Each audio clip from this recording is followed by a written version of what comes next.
Y Padre precioso, estas vidas. Gózate y alégrate en ellos, Padre. Que hoy sea un día de salvación, Padre. Que hoy sea un día de victoria, Padre. Gracias, Señor. Exáltate en el corazón de tus hijas y tus hijos. Permítanos conocerte de una manera maravillosa a ti, Padre. Permítanos entrar en tu santuario, adorarte y exaltarte, pero también recibir de ti las instrucciones que tienes, Señor, en este día. Permítanos saciarnos, comer de tu pan, beber de tu mesa, Señor, y ver tu gloria, tu gracia, tu salvación tan grande que has tenido para con cada uno, Padre mío, de tus hijas, de tus hijas. Gracias, Señor. Exáltate, Señor. Sabemos que tu mano de sanidad está sobre tu pueblo, sobre tus hijos, sobre tus hijas, Padre, y en ello nos gloriamos, Señor, porque hay vida en ti. Hay salvación en ti, Padre. Glorifícate, Señor. Nos unimos a esa petición, Señor, de nuestro hermano Rolando, Señor, allí en Guatemala, Padre. En el nombre de Jesús pedimos, Señor, tu gracia, Señor, sobre el ministerio de niños de Piedras Vivas, Señor. Padre, por la salvación, por la sanidad, Padre, esa familia que hemos estado orando, la familia Lima, Padre Santo. Gracias porque yo sé que tú vas a responder de una manera maravillosa, Señor. Y yo sé que somos escuchados por ti porque nos unimos. Y tu promesa es que donde hay dos o tres, Señor, unidos en tu nombre, Señor, tú respondes. Oh, muchas gracias, Padre amado. Exáltate y levántate de una manera maravillosa, Señor. Y nos gozamos y nos gloriamos en ti, porque tú eres el Dios de salvación, porque tú eres el Dios que nos sostiene. Muchas gracias, Señor. Quedamos en tus manos. Ministra nuestro corazón. Pongo paz en el corazón de tus hijas y tus hijos, Señor, sabiendo que estamos en tus manos, Padre amado. Muchas gracias.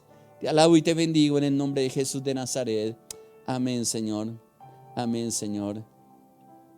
Quiero bendecir a cada uno de mis hermanos y mis hermanas que están unidos. Yo sé que a lo mejor hay familias que no mencioné, pero estamos orando. El tiempo es muy corto realmente, pero queremos también aprovecharlo para escuchar también lo que Dios nos quiere decir en esta mañana. Y yo quiero continuar con el tema que he venido trayendo desde el miércoles de la semana pasada, cosas que nos impiden escuchar la voz de Dios. Y les hago un repaso así ligero de las 4 cosas al menos que hemos visto hasta el día de hoy, con excepción del viernes que estuvimos escuchando el testimonio de Nora. Y yo les decía que la primer cosa que impide el que Dios sea el primero, el sentarnos a la mesa y escuchar de parte de Dios, era llevar una vida ruidosa, o mejor, una vida agitada, donde el último lugar dejamos al Señor, tan ocupados en tantas cosas. La segunda cosa que mencionábamos era el asunto de las prioridades. A veces ponemos en primer lugar cosas que realmente debían de ser la última. Pero en primer lugar yo les decía que era importante que estuviera primeramente Dios. Porque cuando Dios está primero en nuestra vida, Dios primero. Y me gusta el saludo que hacen en México cuando nosotros decimos si Dios quiere, para decir en un asunto hacia el futuro. Ellos dicen primero Dios. Y me gusta cuando ellos hacen esa expresión porque están colocando a Dios primero en todos los asuntos. Y digo, Señor, qué bonito que nosotros también aprendiéramos a decir, es algo cultural tal vez que ellos tienen, pero también yo sé que está en el corazón de ellos, pero que nosotros también pudiéramos decir, primero Dios en nuestro corazón y en nuestra vida, y que ahí se desprendan todas las demás cosas, porque cuando tenemos en cuenta primero a Dios en nuestra vida, Él se comienza a glorificar en todos nuestros asuntos. La tercera cosa que les compartía era en relación a aprender a decir no a aquellas cosas que quizás nuestra carne batalla y quiere hacerlo, pero que no nos conviene. Y uno de los textos que yo menciono mucho es lo que dijo Pablo: todo me es lícito, pero no todo me conviene, todo me es lícito, pero no me dejaré dominar por ninguna de esas cosas.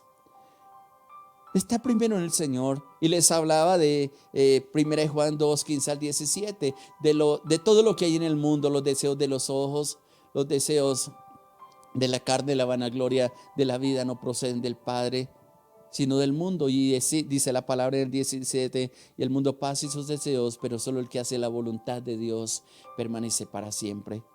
Y cuando tenemos claro estos asuntos, cuando Dios es primero, cuando quitamos el ruido y cuando aprendemos a tener ese dominio propio para alejarnos de aquellas cosas que lo que hacen es contaminar nuestra vida, contaminar nuestro pensamiento, contaminar aún lo que hablamos, comenzamos a alinearnos y escuchar perfectamente la voz de Dios, porque comienza a haber un gemido en nuestro corazón que nos dice o que le decimos: háblame, Señor, quiero escuchar tu voz, quiero saber de ti, enséñame, Señor. Y cuando oyes el latir en el corazón por esa presencia de Dios, por esa gracia de Dios, estoy seguro que Dios se va a manifestar, porque Él ocupa el primer lugar, porque desechamos aquellas cosas que nos alejan de Dios y nos afirmamos en su palabra, en su verdad y en su justicia.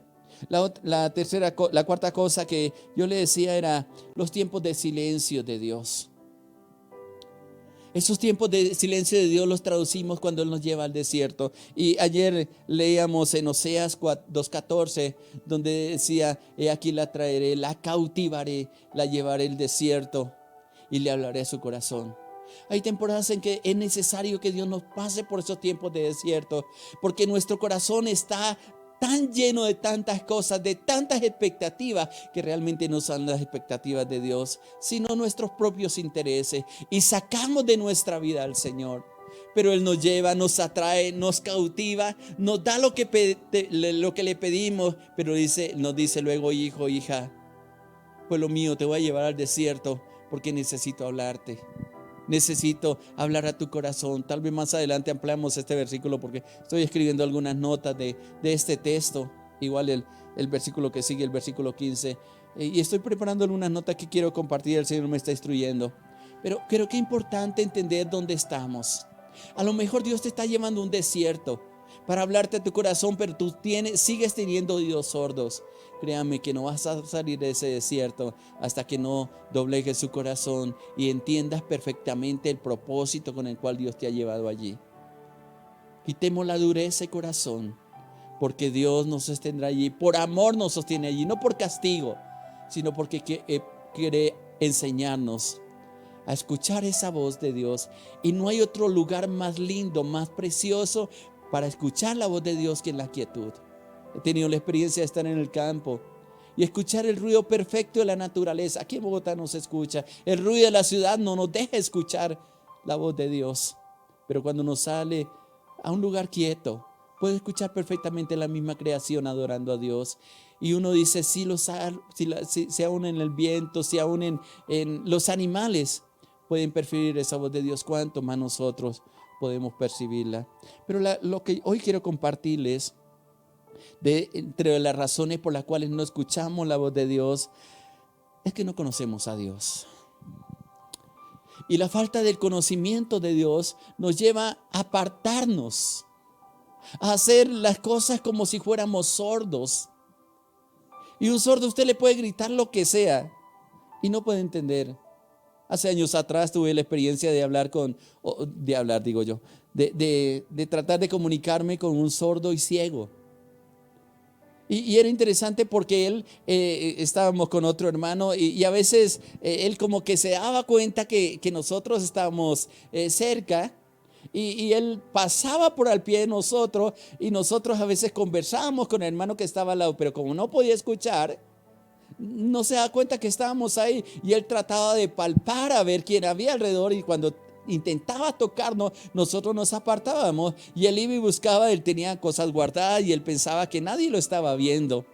Y mire, fue un cuadro tan fuerte para mí, porque yo decía: Señor, ¿cuánto nos parecemos nosotros a esta persona que es invidente, que es sordo? Muchas veces tú estando presente en nosotros, y como no te conocemos, como no sabemos lo que eres tú, Señor, tú hablándonos y no te escuchamos, tú haciéndonos señas y no te vemos, porque nos volvimos ciegos, porque no nos propusimos, no nos hemos propuesto en conocer a Dios. ¿Conoces realmente a Dios? ¿Entiende lo que Él hace contigo? ¿Has percibido perfectamente lo que Él quiere hacer en tu vida? Qué importante es conocerlo. Quiero ir a un pasaje que está ahí en Jeremías capítulo 9, y tal vez uno de los textos que más nos lleva y nos confronta a entender las cosas de Dios. Y yo te pido con todo mi corazón que te propongas conocer a Dios. Una cosa es hacer las cosas con Dios y otra cosa hacer las cosas para Dios. Hay una diferencia grandísima, piénsalo. Jeremías capítulo 9, versículo 23. Miren lo que dice. Así dice Dios, así dice Jehová. Alábese, no se alabe el sabio en su sabiduría, ni en su valentía se alabe el valiente, ni el rico se alabe en sus riquezas. Mas alábese en esto el que hubiere de alabar, en entenderme y conocerme que yo soy Jehová, que hago misericordia, juicio y justicia en la tierra, porque estas cosas quiero, dice Jehová. Ahora, nota el contraste que está haciendo aquí la palabra. Y es interesante la forma como lo está diciendo, porque él está mencionando de una manera bien puntual lo que estamos pensando en este pasaje. Porque nos está diciendo, mire, no se alabe en lo que tú tienes. Porque muchas veces las cosas que tenemos de un momento a otro desaparecen. Tal vez tú tienes una cuenta bancaria y no quiero ser no quiero hablar ni maldición, ni mucho menos, sino quiero que seas entendido, que seas entendida. Quizás tiene una cuenta bancaria. ¿Qué pasaría si de un momento a otro quiebra ese banco?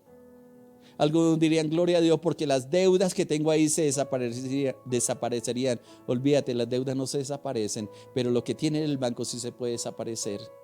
Pueden hackear tu cuenta y pueden sacarte lo poquito que tiene. Y en lo que tanto confiabas, ¿qué pasó con ello? Por eso está diciendo a través de este texto, así se llama, no se alabe el sabio en su sabiduría. Estas cosas está trazando algo de que nosotros, hay mucha gente que se jacta en la sabiduría humana, en la cultura. Hay gente que no es enseñable. Yo he tenido al lado mío personas que les he tratado de enseñar algunas cosas de la palabra y la forma de expresión me da a entender de que no les interesa porque creen que saben todo.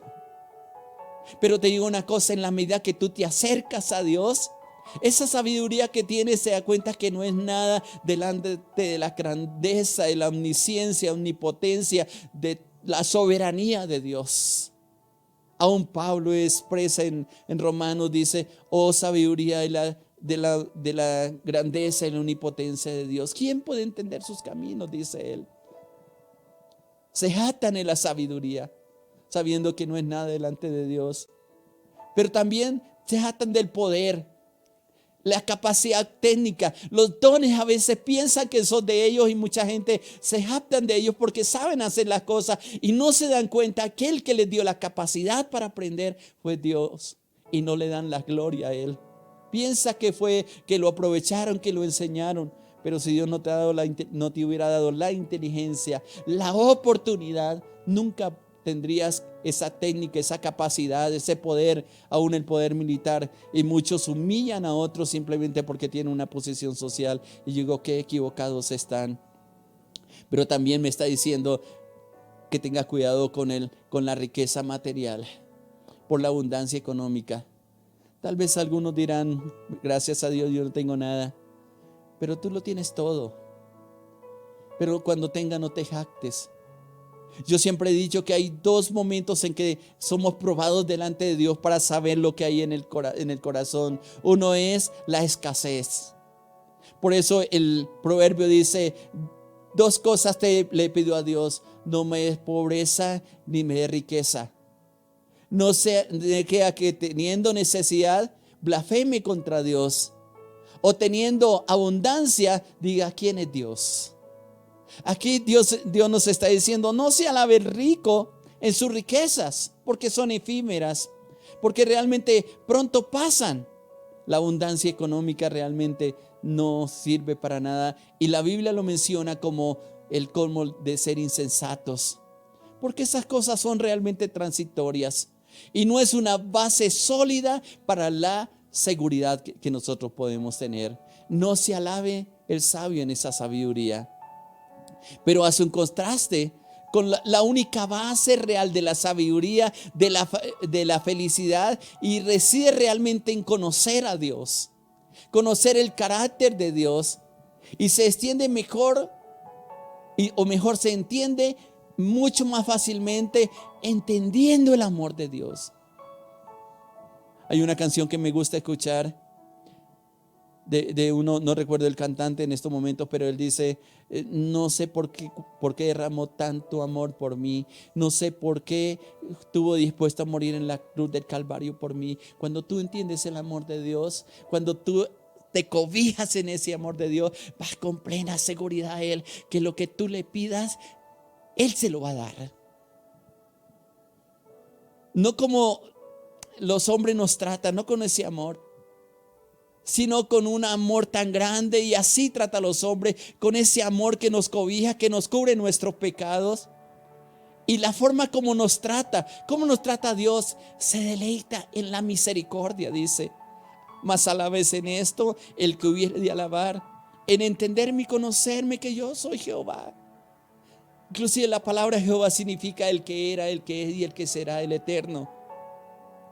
Que hago misericordia, dice la palabra, se deleita. Esto es una gracia a nuestro favor, un amor estable. Él no dice: bueno, hijo, hoy te voy a amar, y mañana no te va a decir: bueno, hoy no te amo tanto. Sino el amor es constante. Te ama y se goza en bendecirte, dice la palabra. En eso se basa la misericordia, un favor que no merecemos. Por eso en el Nuevo Testamento se llama gracia, porque es un regalo que no merecemos, pero ensanchó la misericordia sobre nosotros. Pero me habla también de juicio, y esto es de equidad. Esto me habla de imparcialidad. Nosotros a veces no tenemos esa característica. Dios ejecuta juicio sobre nosotros, y ese juicio no es castigo. Ese juicio me habla más que a cada uno le da según lo que merecen sus hechos. Si tú has hecho bien para Dios, créame que tiene la recompensa y nadie se la va a quitar. Pero si has cometido injusticia, igual esa injusticia Dios te va a dar. Por eso vale la pena esforzarnos. Así no veamos la mano de Dios ahora, así veamos que estamos haciendo las cosas en que como que no tenemos una recompensa. Cuando habla este texto de juicio, habla de equidad, pero también de imparcialidad. Dios es imparcial contigo. No es que Dios quiera contestarle más a unos que a otros, porque a todos nos ama con igual. Y su juicio es real. Y cuando tú entiendes el juicio de Dios, no es el temor y el castigo esperando que tú falles para castigarte, sino me está hablando más bien que te da de acuerdo a tu esfuerzo, de acuerdo a lo que tú le honras en su corazón. Pero también me habla de justicia. Yo les he dicho a mis hermanos y a mis hermanas que uno de los términos que más difícil me pareció comprender cuando entré a la vida cristiana en el conocimiento de Dios fue el término justicia. No lo comprendía y duré años estudiándolo, preguntándole a Dios, buscando definiciones, y para mí estaba sellado el término justicia, porque justicia habla de rectitud. Dios obra con una rectitud santa, con una rectitud infinita, y eso es lo que nos está diciendo la palabra. Tres cosas: misericordia, Dios es misericordioso. De juicio habla de equidad e imparcialidad, pero me habla de justicia. Esto es rectitud, que es lo que Él nos pide a nosotros que hagamos, que seamos misericordiosos, que actuemos con equidad y que actuemos con rectitud en todo lo que hacemos, en todo lo que decimos. No hay injusticia en Dios, dice la palabra. Y note que el texto termina diciendo: porque estas cosas quiero, dice Dios. Las tres cosas: justicia, juicio y misericordia. Alguien dijo que era el triunvirato del Antiguo Testamento, y sobre ellos el individuo o la nación pueden construir todo con seguridad. Pero sin ellos, la más grande y fuerte y desesperante que nos lleva a la debilidad, a equivocarnos, a errarnos. Proponte conocer a Dios, porque cuando conoces a Dios, puedes escuchar perfectamente esa voz que te guía, que te enseña, que te quiere enseñar cosas extraordinarias, porque se goza y se deleita en la salvación, porque es el Dios que te llama, porque es el Dios que quiere hacer cosas extraordinarias contigo y en ti. Dígale: Señor, yo quiero conocerte, revélate a mi vida. Busque en la palabra todo el carácter de Dios. Proponte conocer a Dios. Un predicador decía: lástima que ahora hablamos más de otras cosas, de la bendición económica, de las bendiciones, que realmente enseñarle a la gente el conocer a Dios. Y cuando tú conoces a Dios, cuando el pueblo conoce a Dios, puede esforzarse y puede ver la salvación tan grande, tan maravillosa, tan preciosa que Dios imparte a cada uno de sus hijos y a cada una de sus hijas. Por eso es tan precioso poder entender esa maravillosa gracia y misericordia de Dios. Y termino esta meditación leyendo lo que dice, y tal vez en un momento yo le dije que se aprendiera este versículo de Daniel 11:32 en la parte final. Dice: mas el pueblo que conoce a su Dios se esforzará y actuará. Daniel 11:32, lo repito: mas el pueblo que conoce a su Dios se esforzará y actuará. ¿Conoces a Dios? ¿Qué tanto conoces de Él? ¿Qué tan dispuesto está a someterse a su voluntad? Cuando tú conoces a Dios, te abandonas en sus brazos y le puedes decir con toda confianza: Señor, yo sé que tú tienes un propósito eterno conmigo, que lo que estoy pasando es temporal, que envío esto en tus manos, que esta pandemia, que este terror que han salido, porque se está convirtiendo en un terror para muchos, no me va a causar nada, ni va a tocar mi alma, sino que va a estar tranquilo en tus brazos preciosos. Porque aunque haya en la calle muerte, enfermedad, también hay salvación y vida eterna en aquel que hemos confiado. Proponte conocer a Dios, y yo sé que Él va a hacer cosas maravillosas y extraordinarias contigo. Vamos a orar. Padre precioso, yo te doy gracias por tu gran amor, por tu gran bondad, porque conocerte a ti es lo mejor, Padre, porque esperar en ti es lo mejor, Señor. Yo me gozo, me deleito en ti, Padre, por tu bondad infinita, porque nos estás enseñando a través de tu palabra, Señor, las prioridades. Porque yo sé que tú más que nadie está interesado, Señor, en que aprendamos a escucharte como nuestro Padre precioso. Si hemos estado en el desierto y no nos hemos dado cuenta porque no hemos escuchado tu voz, abre nuestros oídos, nuestro entendimiento para ver tu mano, Señor. Pero también, Señor, que nos propongamos conocerte y entenderte, que tú eres Dios santo, que tú eres Dios maravilloso, que tú eres Dios precioso, Señor. Hoy nos deleitamos en ti, Señor. Revélate a mi hermano como te ha revelado en mi vida, pero sigue revelándote a mi vida, porque aún no te conozco como debo conocerte, Padre. Y sé que tú te revelas a través de la palabra, Señor, escrita. Te revelas en la intimidad, en el caminar diario, en la dependencia diaria que tú estás esperando que tengamos contigo, Señor. Bendigo ese pueblo glorioso, ese pueblo maravilloso, Señor. Y declaro que esa presencia grata, Señor, sea sobre tu pueblo, llevándoles en victoria, llevándoles en salvación, Señor. Me uno con tus hijos y tus hijas, Padre, y decreto y declaro, Señor, que en ti hay verdad, que en ti hay justicia, Señor. Gracias, mi Padre precioso. Bendigo a tu siervo y a tu sierva, Señor. Los dejo en tus manos, Señor, sabiendo que tú eres el Dios todopoderoso. Oh, muchas gracias, Padre amado, en el nombre precioso de Jesús de Nazaret. Amén, amén y amén. Igual que todos los días, mis amados hermanos y hermanas, les dejo un texto para que se aprendan de memoria, memoricen, atesoren la palabra, que es lo que nos hemos propuesto en este tiempo. ¿Y qué tal si nos aprendemos justamente el texto que meditamos de Jeremías 33:24? Alabes en esto el que hubiera de alabarse, en conocerme y entenderme que yo soy Jehová, que hago justicia, juicio, que hago misericordia, justicia y juicio en la tierra, porque estas cosas quiero, dice Jehová. Que Dios les bendiga, mis amados hermanos y hermanas. Gócesen en la presencia del Señor y que tengan un día bendecido.